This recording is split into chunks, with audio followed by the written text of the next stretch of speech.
Tayo dito, sibuyas, bawang, sili, at saka Del Monte, pang-apple, at saka manok. Yan. Mag-adobo tayo na may pinya. Yan. Nalinisan ko na pala yung manok natin. Tapos ngayon babaltan natin ang ating patatas, sibuyas at bawang. Let's go. Yan, nakapag-iwa na ako ng patatas, sibuyas at bawang.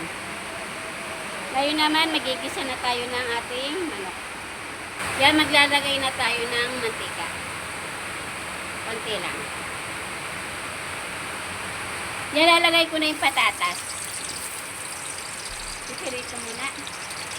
Ipirito muna natin yung ating patatas. Hanguin na natin yung ating patatas.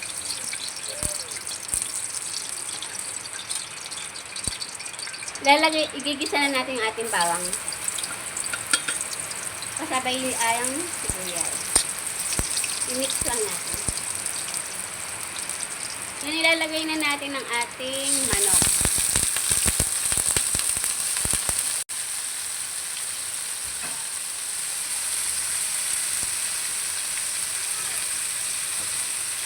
Yan, i-mix natin.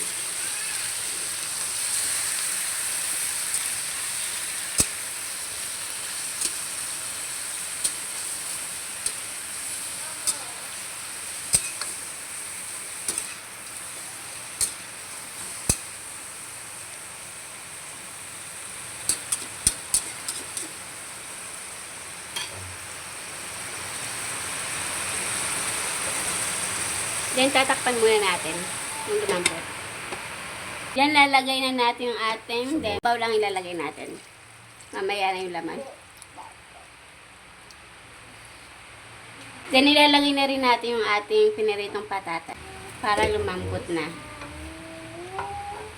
Then, ilalagay na rin natin ang ating sili para may konting anghang. Nilalagyan natin siya ng konting paminta.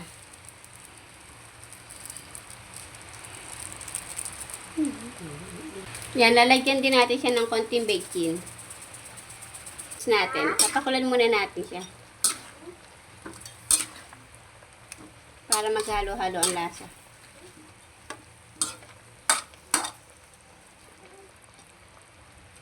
Yan, tatakpan ulit natin. Kaya bubuksan na natin. Nakulo na. Lagyan natin siya ng konting toyo. Ano itong sunod? Ito kasi ngayon. Ilagay na natin yung ating Del Monte.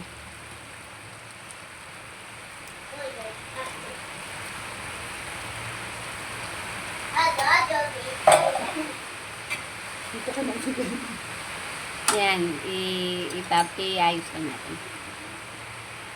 Yan, papakuluan lang natin hanggang sa Makati. Sabaw. Ulit. Sama. Ngayon, bubuksan na natin. Yan o, nakati na, naubusan na ng sabaw. Mantika na.